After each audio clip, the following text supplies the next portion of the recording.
Hi, and thank you for watching Missouri Viewpoints, the program dedicated to the civil and informed discussion of the social, political, and economic issues that affect us all.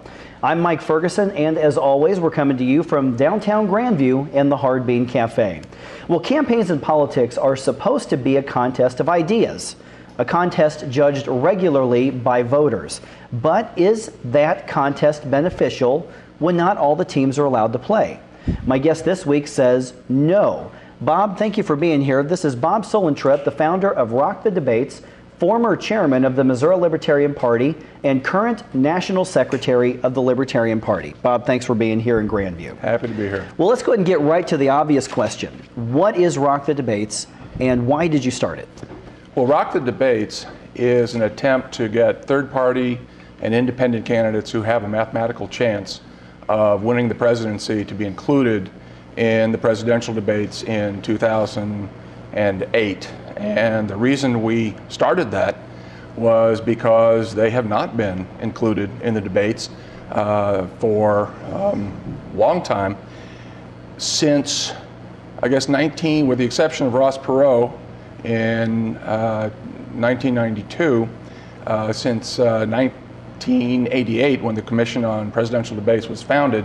They have tried to get third-party and independent candidates out of the debates, and the result is America and democracy has suffered.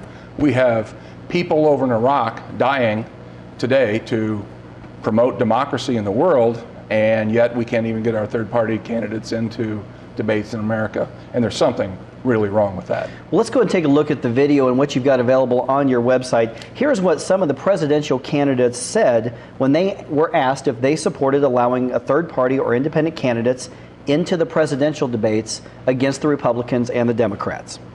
Absolutely. You know, I've been there, I've tried it, I know all the handicaps, and I make the comment so often that isn't it tragic that our foreign policy demands that we take up our young men and we tax our people, and we go off and we pretend we're going to spread democracy overseas. At the same time, we're here and it's exclusionary. Not only even the third parties. Have you heard of a few efforts to try to exclude? And they already have some form. They don't want to hear this message because they don't have the answers to the message. Well, I would certainly be open to doing it. I might, there might be a couple of people that I would be a little bit reluctant about, but, you know, I'm generally open to that. You know, in New York, we have a lot of parties. We don't just have the Democratic and Republican Party. We have a lot of other parties. And, you know, I believe in free and open debate. So I will certainly consider it. I'm not going to make 100% commitment because it's a hypothetical, and I try to stay away from hypotheticals. But I take your point, and I think that it's a very important one, that we need to get as many people involved as possible, and that means having a lot of opinions out there that people can respond to. You know, if I got to choose who the debate participants are, that'd be great. I don't care who's on there. Heck, I've been on the stage with 9 other people. I don't see why having 3 or 4 would be a big problem. All right. Thank you very much. I mean, I don't mind, but, you know, the problem is not going to be me. It's probably going to be whoever sponsors those debates. Okay. Question, Governor? Sure. I've accepted every debate. I need debates. I've debated in towns of 3 people. It was just me. I'm the only one that accepted me. But yeah, you know, I've accepted all the Democratic National Committee sponsored debates, issue-oriented debates. We're doing the NAACP. I wish they'd coordinate their schedules with ours, but so I'm doing 2. So next week I've got one, the NAACP. We have another one with in South Carolina, DNC's. Yeah, I would, with a Green, with a Libertarian, with a... That's an interesting mix of opinions. Now, the so-called front-runners seemed less likely to commit to wanting to debate the third parties and independents. Why do you think that is? I regret to say that I'm afraid they are, well, fundamentally chicken. They don't want to get into some of the questions that will change America that they really need to address, and they're just cowards. And it's too bad, because whoever is going to be the president of the United States is going to have to deal with, among other people, some terrorists. And if they can't debate third-party candidates, Americans, how in the world can they stand up to terror in this world? Okay, now critics of what you're doing, they're going to say, hey, there's no point to having a Libertarian Party candidate or a Green Party candidate in the debate because they can't win anyway. How do you respond to that? Well, I guess in a couple ways. One is, if that's the case, then what's the risk of letting them come into the debates? But more fundamentally, the question has sort of an entitlement mentality that Republicans and Democrats exclusively are entitled to votes and the rest of us aren't in 30 parties and independents, and that's just fallacious. Okay, now let's look at another criticism is, there are dozens of organized political parties. Anybody can declare themselves to be an independent candidate. What is your perspective on where do we draw the line? Who gets included into the debates to keep them legitimate exchanges of ideas? Well, that's an easy question to answer because it takes 270 electoral votes to become president of the United States.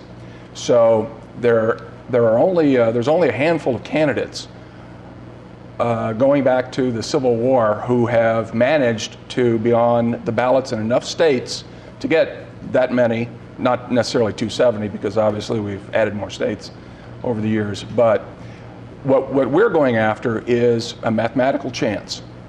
And if you are on the ballot in enough states to where you have a mathematical chance of winning the presidency, then those candidates should be included in the debates. Now, Richard Winger, the founder and editor of Ballot Access News, has done some analysis going back to the Civil War, and it has never been the case, except for twice, that we've had as many as 7 possible candidates with a mathematical chance of winning the presidency, basically back until the two-party system got rolling right before the Civil War. On average, 4.4 candidates, including the Republicans and Democrats, and most recently, there were 6 candidates.